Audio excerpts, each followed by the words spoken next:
আল্লাহ পাক বলেন, হে মুহাম্মদ বলেন সাল্লাল্লাহু আলাইহি ওয়াসাল্লাম, আমি তোমার প্রতি এমন কিতাব নাযিল করেছি, এমন একটা অলৌকিক আমার পক্ষ থেকে এমন একটা কিতাব নাযিল করেছি, তিবিয়ানান লিকুল্লি শাই। আরবি যারা বুঝেন তাদেরকে জিজ্ঞাসা করুন, তিবিয়ানান লিকুল্লি শাই, প্রতিটা বিষয়কে আমি এখানে এক্সপ্লেইন করেছি, ব্যাখ্যা করেছি, এমন কিতাব নাযিল করেছি। এরকম কিতাব আগে কখনো নাযিল করা হয়নি, যেখানে প্রত্যেকটা বিষয় ব্যাখ্যা করা আছে, এমন কোনো কিতাব নাযিল করা হয়নি।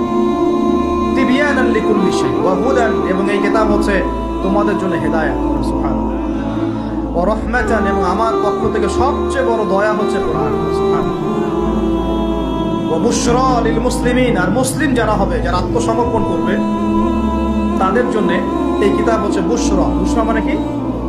কে বলতে পারবেন? সুসংবাদ। বুশরা মানে কি? তাহলে আল্লাহ পাক এই কিতাবকে বলছেন, এক, তিবিয়ানান লিকুল্লি শাই, প্রতিটা বিষয়ের ব্যাখ্যা; দুই, হুদান, আমাদের জন্য হেদায়েত, গাইডেন্স; তিন, এই কিতাব আমাদের জন্য হচ্ছে রহমা, দয়া, অনুগ্রহ আল্লাহর পক্ষ থেকে; আর চার, বুশরা মানে কি? সুসংবাদ। চারটাই কি? আল কোরআন। এখন যদি আল্লাহ রাব্বুল আলামিন কোরআনের সব কিছু ব্যাখ্যা করে থাকেন, তাহলে প্রত্যেক যুগে যুগে আল্লাহ পাক কখন কাদের উপর কি কারণে আযাব দিয়েছেন আছে কি নাই কোরআনে? আল্লাহর কথা অনুযায়ী থাকবে কিনা? আল্লাহ পাক বলছেন সবই ব্যাখ্যা করেছে। তার মানে আপনার ব্যক্তি জীবন, আপনার পরিবার, আপনার সমাজ, আপনার অর্থনীতি, আপনার রাজনীতি, সবকিছু কোরআনে থাকবে কিনা? তা আমরা যখন বলি যে সব জায়গায় ধর্ম টেনে আনবা না, সব জায়গায় কি আনবা না? ধর্ম টেনে আনবা না, তাহলে এটা কি অজ্ঞতা না? নিঃসন্দেহে তার মধ্যে জ্ঞানের অভাব আছে, জানে না যে কোরআন এবং সুন্নাহ এর মধ্যে সবকিছুই ব্যাখ্যা করা আছে। যেখানে সব ব্যাখ্যা করা থাকবে সেটা গ্রহণ করবো না। আর কোরআন সুন্নায় কি শুধু আংশিক জ্ঞান আছে না পরিপূর্ণ জ্ঞান আছে? আচ্ছা, আল্লাহ পাক বলছেন কোরআনে সব ব্যাখ্যা করেছে, তাহলে আমাদের জীবনের প্রতিটা ক্ষেত্র কোরআন ব্যাখ্যা করেছে কি করে নাই? এটা হয়তো আমি জানি না, অথবা আমি জানি, হয়তো আমি জানি কিন্তু মানি না, অথবা আমি দুনিয়ার স্বার্থে এড়িয়ে যাই, কিছু একটা হবে, কিন্তু আমাকে বিশ্বাস করতে হবে যে কোরআনে আল্লাহ পাক প্রতিটা বিষয় কি করেছেন? ব্যাখ্যা করেছেন। আর যেখানে হাদিসের প্রয়োজন হয়েছে, আল্লাহ পাক হাদিস দিয়ে এটাকে ব্যাখ্যা করেছেন। যেমন নামাজ, আল্লাহ বলেছেন এখানে আকিমুস সালাত, তোমরা সালাত কায়েম করো। এখন কোরআনে কি আছে? ফজরের নামাজ কত রাকাত, ফজরের নামাজে আপনি কয়টা সিজদা করবেন, হ্যাঁ, কিভাবে প্রথমে কোন সূরা পড়বেন, তারপর কোন সূরা পড়বেন, কখন রুকু করবেন, কখন সিজদা করবেন, এভাবে কি কোরআনে আকিমুস সালাত এর পরে ব্যাখ্যা করা আছে? এজন্য প্রয়োজন হয়েছে নবী সাল্লাল্লাহু আলাইহি ওয়াসাল্লামের হাদিস।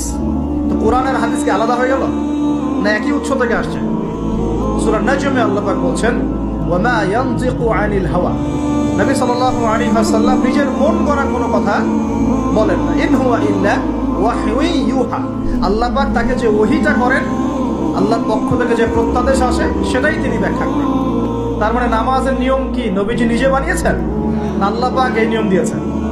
অতএব এভাবেই নামাজ, যাকাত, সবকিছুই, রমজানের রোজা, হজ ইত্যাদি প্রতিটা ইবাদত, মুআমালাত, আমাদের ব্যবসা, পরিবার, এভরিথিং আল্লাহ এবং তার রাসূল কোরআন এবং হাদিসে 100% ব্যাখ্যা করেছেন কিনা? আচ্ছা, এই কনসেপ্ট ক্লিয়ার তো? এই কোরআন এবং হাদিস নিয়েই হচ্ছে ইসলাম। আর ইসলাম কি আংশিক না পরিপূর্ণ? আচ্ছা, যার পরিপূর্ণ জীবন ব্যবস্থা যারা আছে, তার অন্য কোনো হেদায়েতের দরকার আছে? যার নাই তার দরকার আছে। আমাদের কাছে আছে না পরিপূর্ণতা? আলহামদুলিল্লাহ। এখন তাহলে আল্লাহ পাকের কথা অনুযায়ী,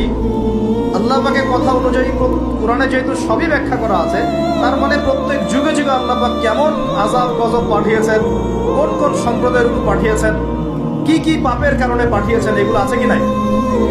সমকালীন যে ভূমিকম্প হচ্ছে বা ভূমিকম্প বেশি বেশি হচ্ছে, প্রাকৃতিক দুর্যোগ আসছে ইত্যাদি ইত্যাদি, এগুলোও ব্যাখ্যা করা আছে কি নাই? নিশ্চয়ই আছে। সমকালীন সুদভিত্তিক অর্থনীতি ব্যাখ্যা করা আছে কি নাই? সমকালীন সারা বিশ্বে যে মুসলিমদের উপর নির্যাতন, এগুলো ব্যাখ্যা করা আছে কি নাই? সবকিছুই কোরআনে ব্যাখ্যা করা আছে। খুঁজতে হবে, খুঁজে বের করে সলিউশন নিতে হবে।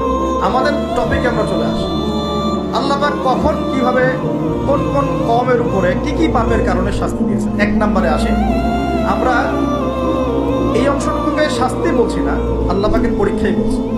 কিরকম?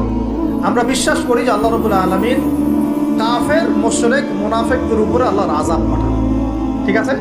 আচ্ছা, আর মুমিন মুসলিমদের উপর যখন কোনো বিপদ আপদ, বালা মুসিবত আসে, সেটাকে আমরা বলি হয় আমাদের উপর পরীক্ষা, না হলে আমাদের পাপের ফল। এই তো।